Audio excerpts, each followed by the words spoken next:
Hello and welcome to ESPN Cricinfo Match Day. Big day in this fourth test match. We'll know how good 246 looks as a first innings score. We'll know whether India can really put England under the pump and go further en route to a 2-2 levelling scoreline ahead of the fifth test. So it's a big day. For Ajit Agarkar, brilliant in beige in our studios. Had a good night's sleep after reminiscing of how well fast bowlers are bowling for India. Yeah, I think they had a really good day. You know, we've heard from a lot of them and everyone said 246 they were taken at the start of the day. Even though England were 80 odd for 6, they've got to bat well now. I think if they can get through that first couple of hours, could be a huge day for India. You've had a nice night's sleep. Nick Compton, just before we went live, said he had a bit of a headache last night. Is that because Nick was tweeting till late? Amongst many things, Alistair Cook batting at 3 and Joss Buttler as next test captain. Maybe reading the replies gave you a headache, Nick. I think talking to you all day gave me a little bit of a headache, if I'm honest. What a surprise. I had a huge day for both teams. I woke up this morning, the sun's shining in England. Unfortunately for England, let's be honest, I think Jimmy Anderson would have looked out of his curtains and hoped that there was some overcast conditions, but he's definitely the key this morning.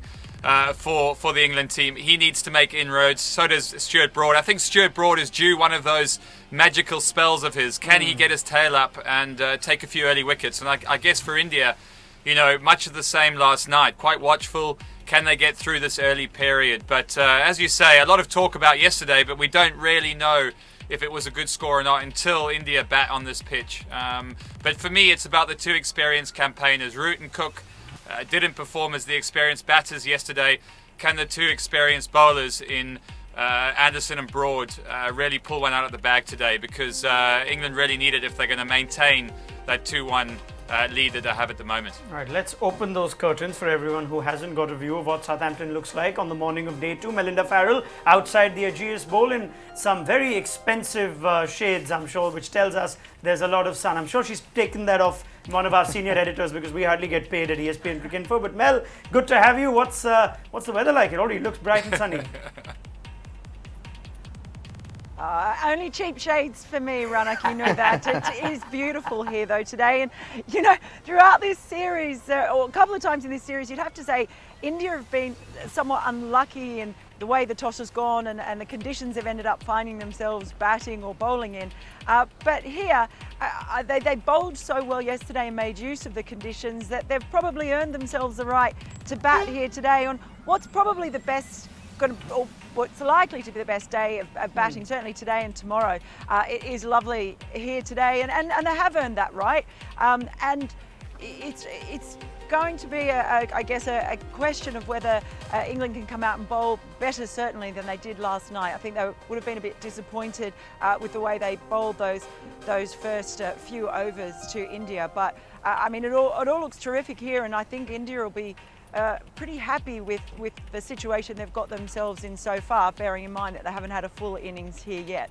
I like the point Mel makes that even though it was just 4 overs, England will be disappointed because that's a tricky time for opening batsmen to come out. You were making the point when we were watching it. Sometimes when you've just got those 4-5 overs, you tend to try too hard as a fast bowler. Yeah, I mean, you know, you want to get the batsman to play as many balls as you can. There was a little bit of movement on offer. Out of those 19 runs, there were a few edges which went for 4. I mean, okay, along the ground, really well played by the batters. And Buttler missed a ball that was straight at him. So, yeah, I mean, they weren't at their best in those 4 overs. I'm sure they'll put that right today. I think they'll be a lot more patient than they perhaps were last evening, and it's understandable. So I expect it to be a challenge for India this morning. Yeah, I mean, what about yesterday? It was all about India's fast bowlers, exceptional on the day, even though they let England off. You can argue that they let England off after being 86 for 6 at one stage, the hosts. So Sam Curran spoke to the media, so too did Jasprit Bumrah. Have a look. Whenever you get a wicket, it's always good. But yeah, whenever a plan works, it's a good feeling as well. But a dream delivery, I don't know about that. But yeah, it's always a good sign that when you get a good early wicket. So yeah, I'm very happy. And that's not a new ball. I usually have the in swinger as well. I have the outswinger for the right-handers. I bowled that to Chris Gayle as well in the World Cup semi-final as well. So that's not a new delivery. I always have, but as I told you, when you have too many options, you don't want to use all the options in a single day. Whenever you feel that option is suitable, then you use it. he played well as well because he was taking his chances. He was when he came into bat, he was playing the waiting game as well. He left the ball well as well. So at that time, as the ball got older, it stopped swinging quite a lot. There was less seam movement as well. So we felt that a wicket got slower as well. So then he played some shots. They scored some runs. So then after the break, then we decided, yes, that we'll have to create pressure again. We'll have to work hard for a wicket, and then things would follow.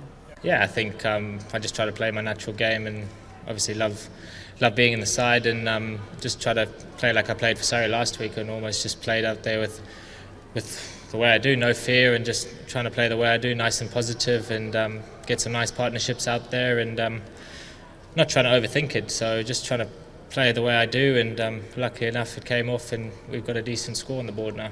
Personally, it was just, it's international sport. You try and do the best you can for your side, and I just try to go out there and it wasn't proving a point at all. It was just playing the way I do and just trying to play naturally and freely. And as I said, the way I play for Surrey is the no fear, and I'm not going to change the way I play because it's just who I am. And so I was unlucky, obviously, last week to miss out, but I love being around the squad. There's some great names in the team, and I'm learning so much. So I think I'm just enjoying my cricket, and hopefully tomorrow we can bowl nicely and get a few early ones in the first session.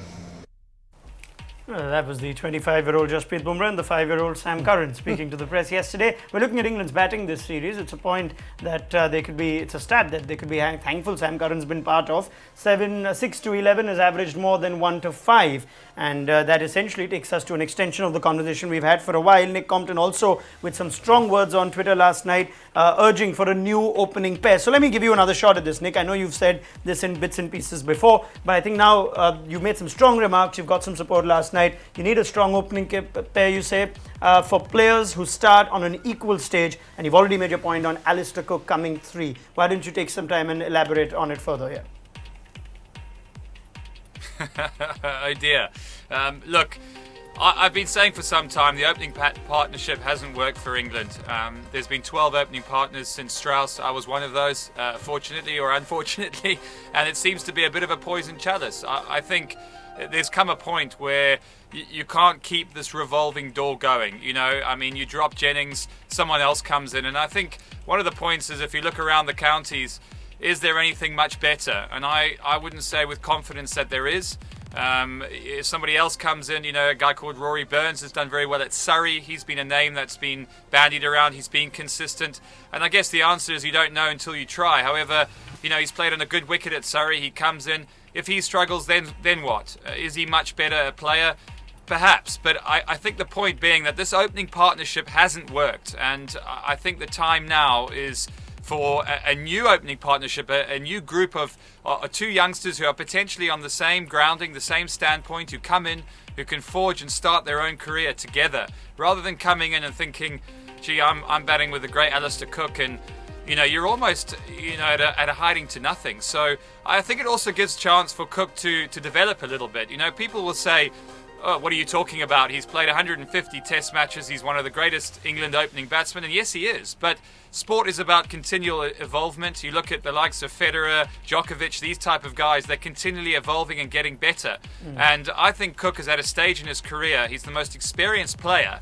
We need an experienced number 3. And, you know, if you were to have 2 young players, they're not going to do any worse than the opening partnership's doing at the moment. You've then got someone like Alistair Cook with his experience, he plays spin well, to come in and shore things up at number 3, which then puts Root in his rightful position, I believe, at number 4. Bairstow at 5, who I don't think should be batting at 4. I don't think his technique, he's not a technician, he's a positive player. And that for me already brings about a better England order. And those are the foundings of really my thoughts on the England order. I think we need to find someone like a Pujara, a sticking point. You know, he for me is the key today, and England don't have that at the moment. Ajit? Yeah, I mean, sounds good in theory what he's saying. You know, if Alistair Cook, that sort of experience at number 3 will be handy. I mean, clearly Jennings, and from what we've seen in this series. So that's the other thing, that if you can say back Keaton Jennings, but as a cricketer, and many cricketers have opined that there are enough technical flaws, so, you know, they need to find someone else. Yeah, and I mean, look at Rishabh Pant. I mean, there was no real confidence when they started this series that he's young, let him get some experience. He's come in over the last couple of tests and he's shown, unless once you get an opportunity is when you'll actually know if the guy is good enough or not. But to just say that maybe we perhaps don't see anyone, it's not the way to go. I mean, Alistair Cook didn't come into the team being a great player. He's actually gotten better. It's a tough one because at the moment someone needs to stand up and score some runs in the top 4, whoever that is. And they're good enough players. I think at the moment they're letting their team down. It's compounding England's worries that their established Alistair Cook is also not getting runs. You've played with the team. You didn't play till the end of Dravid's career and Lakshman's career, but they weren't necessarily getting runs towards the end. Tendulkar an exception where he found ways. Like Nick says, the more you get older, you expect great players to find ways to continue to be relevant. But it's a different case with Alistair Cook right now. Yeah, it seems to be that way. I mean, Australia was under a bit of pressure. He got that big double 100 after the series was gone, really. But on a reasonably flat I mean, I understand why they're sticking with him. It's for his obvious, record that what he's done for England over the years. How long they can carry on that's the worry, because the rest of the guys aren't helping him out at the moment, even though he's going through a slump. So are the other guys, whether it's a Root or a Bairstow. Or a Butler. I mean, got 100 last game and played the shot that he did yesterday. So those guys need to, if they sort of raise their level, then a couple of underperformers you can still hold on to in the hope that they can get better. But at the moment, there are 5 or 6 guys in the England team who are in pretty ordinary form. From England's openers, we'll also have to talk about India's openers. They will take the field to start proceedings on day 2. We'll do that in just a bit. But yesterday, if we look back, it was another day that India's fast bowlers have reinforced that as a group, they are mighty effective away from home. When VVS Lakshman was with us through this series and closely monitoring it, we picked his brains out and just the good times or the happy times that these are for Indian fast bowling. There are 5 or 6 bowlers who can win the match on their own, and this has never have happened in the history of Test match cricket, at least since the time I followed the game, because there were always some exceptional bowlers, like right from Kapil Paji, Javagal Srinath, then it was Zair Khan, Ashish Nehra, Ajit Agarkar, and then it was RP Singh, Irfan Pathan, whereas now there are at least 5 or 6, and plus younger brigade coming in who can win matches through their bowling. So I think it's exciting times, and somehow it was also because of the quality of training and the systems which are in place at domestic level. And I think NCA should be really complimented, because when I started the game, fitness was never something which we understood. There were no professionals who could help us as far as fitness was concerned. But that all changed from year 2000 when NCA was open, and that center of excellence contributed a lot in the development of fast bowlers, because we have to know that fast bowling department is just not about skill, it's not about talent, but it's also about being fit. So when you're fit, as far as strength is concerned, when your anaerobic capacity is good, your aerobic capacity is good, you can bowl long spells, and when you bowl long spells and recover quickly, invariably you'll put a lot of pressure on the opposition batsman, you create an impact. So I think the fitness levels and the diet and the nutrition knowledge as far as the food intake is concerned, I think that has really helped in producing this quality fast bowlers. It's a good time to talk about fast bowlers, because it is the first time that you've had 5 Indian bowlers that have, including 4 seamers, that have taken 10 wickets or more in a series away. That's what we've got for you. Averages, as you see, and Jasprit Bumrah has only played 2 tests in that. So there you go. Good times for Indian fast bowling. The point VVS makes about credit to the academies. We heard Jasprit Bumrah also talk ahead of the day's play that he credits that no coaches tried to change actions with him. It was focused on the pace. It's been a steady sort of progress that has resulted in India having a good set of fast bowlers together now. Yeah, I think fitness has been the biggest sort of gains over the last 10 years now, maybe a little bit more, 10, 12 years. The one thing we always struggled when we travelled overseas before is not the skills that we couldn't match, but it was how much longer as a bowler or as a batsman that you could last in overseas conditions. That was a struggle, you can see. And the advantage at the moment India is having is the variety of those 4 or 5 guys. All are so different. And that you've got to admire what Virat Kohli has done. Yeah, I know he's a bit obsessed with fitness, which is not a bad thing. But he's put some rules in place where Shami, who didn't pass the fitness test in spite of being such a good bowler, was not picked in the team. So And that is showing now. When the guy then trains harder and comes back and is a lot fitter, the results show on the cricket field. So you've got to give credit to the team management here. And the key is just maintaining their workload now? Yeah, look, the test matches have been nicely spaced out. In spite of being 5, I think there were only 2 back-to-back tests. There was 8 days before this test, I think 4 or 5 days, and the tests have been finishing in 3 days. So the conditions have been bowler-friendly. So it takes a little bit less out of you when the ball's swinging around as much. England batting's not been great, that helps as well. But they've bowled with a lot of penetration throughout these 4 tests. There's almost an element of surprise, Nick, from some of the English commentators that where have these fast bowlers suddenly come from? They've been around a while, but the other good thing about this entire quartet, including Bhuvneshwar Kumar, if you add him to, everyone's below 30, which means that you could still have these guys bowl a good 3 or 4 years together in international going forward. I don't know if there are too many other teams that you can say that about.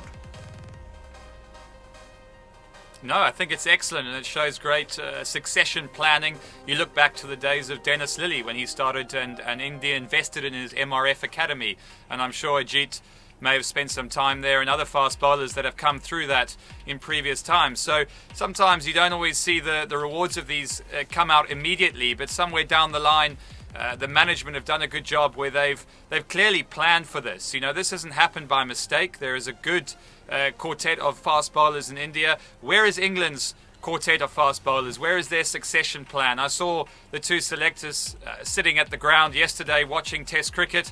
Are they better served out in the county game finding us the next sort of fast bowlers coming through, the likes of Jamie Overton or Ollie Stone, who are 2 quicker bowlers in the county? How far away are they? Where are they at the moment? Is Mark Ramprakash, for example, better spent at the county grounds working with Ollie Pope in his spare time than potentially throwing balls at England players who are already playing the game? Someone with that experience, perhaps could be utilised better. I think there are a lot of questions that people are asking now, and I think for England they need to find that next surplus of fast bowlers like India have done. Clearly their pace is up, their skills are up, and it looks like they've got a really good surplus of fast bowlers at a moment, which I think England now don't have. Oh, it seems like everything is going right for India. The small matter that they trailed 2-1 in this series, and let's not rule out, like Nick Compton said at the top, that maybe a Stuart Broad or a Ben Stokes or a Jimmy Anderson can make this 246 look very good at the end of this day. We've got a lot more as we look ahead to day 2 from Nick Compton, Ajit Agarkar and Melinda Farrell. So stay with us on ESPN Cricinfo Match Day.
Catch the best of the England-India series on ESPN.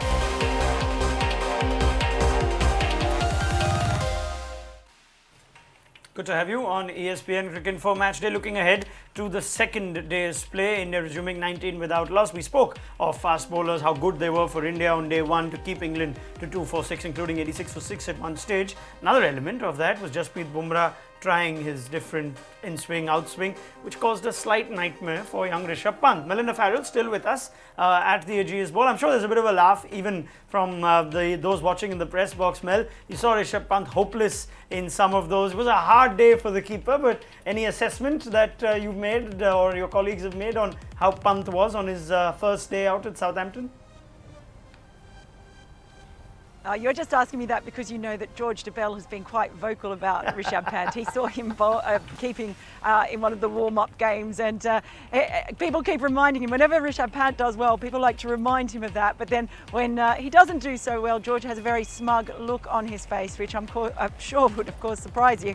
It was a difficult day, though. You saw the way the ball was moving around. You wouldn't say he was the best keeper at the moment. He's only a couple of in world cricket, in Test cricket. He's only new in the role, so I know that some people had felt that maybe Kartik could come back and Rishabh Pant's a good enough batsman to maybe play as a specialist batsman. Who knows? That's still there. Joss Buttler missed an absolute shocker as well at one point. But you know, when they're bowling like this, when they're moving it around, just to a couple of points that the guys have made. I mean, Nick talked about the preparation with the bowling attack. You look at Ishant and what he's learnt by being over here. You look at Ashwin and what he's learnt by playing over here. That's some of that preparation. And the way Ishant has taken some of the younger bowlers, particularly Bumrah, under his wing. He's giving them loads of advice, taken a real leadership role with that, and they're learning. I love that Jasper Bumrah said, "Oh, I've always had that in-swing. I always had it. I just don't use it all the time." But they are learning and they are improving as this series goes on, which it goes to Nick's point about the batsmen and where are they getting better. We were talking about this yesterday, that England's batsmen are coming in and going out this revolving door. But how many batsmen have you seen improve when they come into the England camp? You could argue perhaps that Chris Woakes' batting has improved. Even Ben Stokes, the way he's batted in the last couple of games, I think has been quite interesting because it suggests a learning and an adaptation by him. But there's a lot of, obviously, the pressure, the scrutiny. You're facing better bowling attacks, you're facing better balls. But we're just not seeing that what we would often see, I guess, in the past in Test cricket, when batsmen come in, they might fail at first when they're young. They go away, they come back and they're better, or they stay in the team and they improve. And I think that's probably what's worrying for England at the moment, is that we're not seeing the batsmen improve, which is why Sam Curran is just standing out so much with his fearlessness and the way he's gone about outscoring the top six in the first innings here. All right, many thanks, Melinda Farrell. Takes us to a slightly edgy tweet by Sanjay Manjrekar yesterday that England are unique because they bat at home the way everyone bats overseas. So everyone's jumping in on this, and England on the ground and everyone's kicking them. The conditions have been tough, and England have won the first two tests, let's not forget. But you can see, I mean, that having seen England or played against them over the years, this looks to be, at least on form and on the way they've approached this series, probably the weakest batting lineup that I have seen, whether it's in England or away. And they've had some really, really top players, and there are still a couple of players who are proven performers over many years. So at the moment, the batting doesn't look great. Time to focus on India's openers. They resume duties for India, and while Virat Kohli has been head and shoulders above the others, Pujara got a few runs, Rahane's got a few runs, Shikhar Dhawan and KL Rahul, who now de facto find themselves in the opening position, still need to make that big score to solidify their place. It's funny that they now find themselves relieved of a little pressure, if you can say that, with Murali Vijay having gone home. I don't know if you were a fan of that decision or not. No, not at all. I mean, I don't think there was any difference between the three openers, except that these two are playing the last test that India won.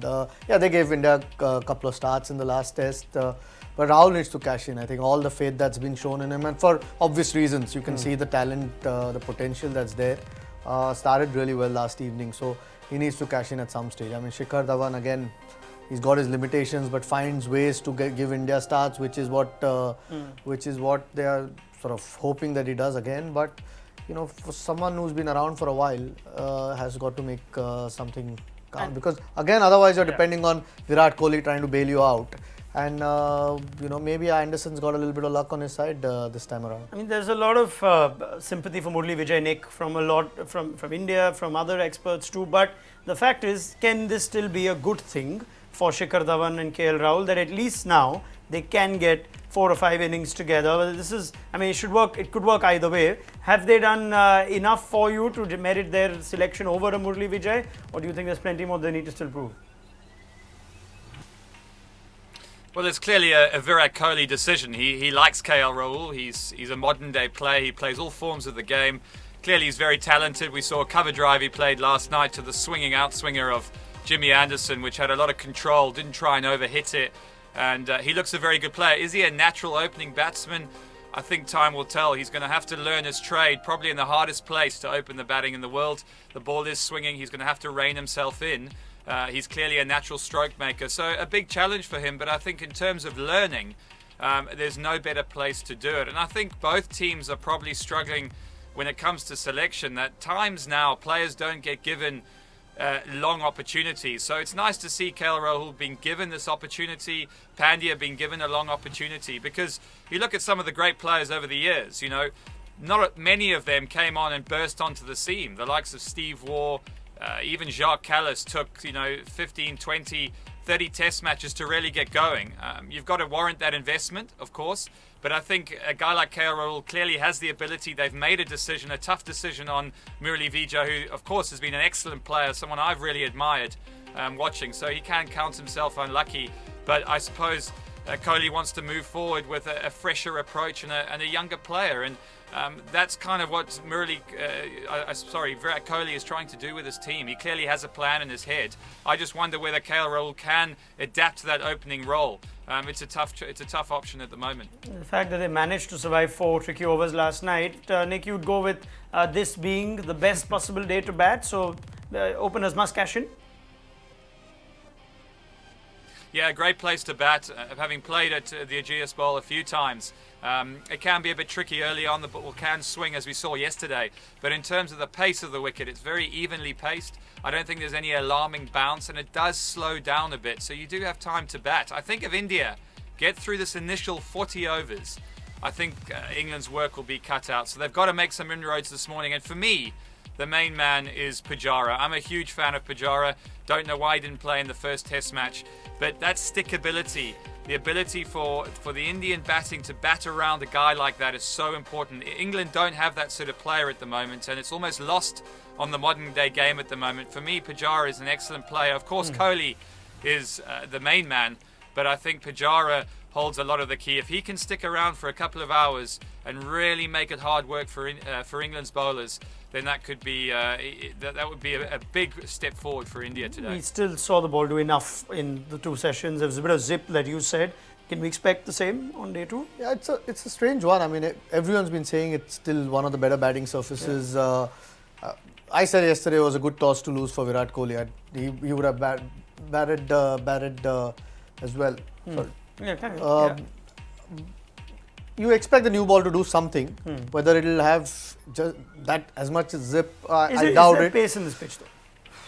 Clearly not. I mean, it's one of the slower pitches. But just that Rishabh Pant took some of those just zip. Yeah, but everyone keeps saying looks good, but it keeps doing a lot more than everyone expects it to. So India will have to bat well this first hour and a half, and then they could hold all the aces. All right, we'll see. The evidence of the first session tells us a lot. Thank you, Ajit Agarkar and Nick Compton.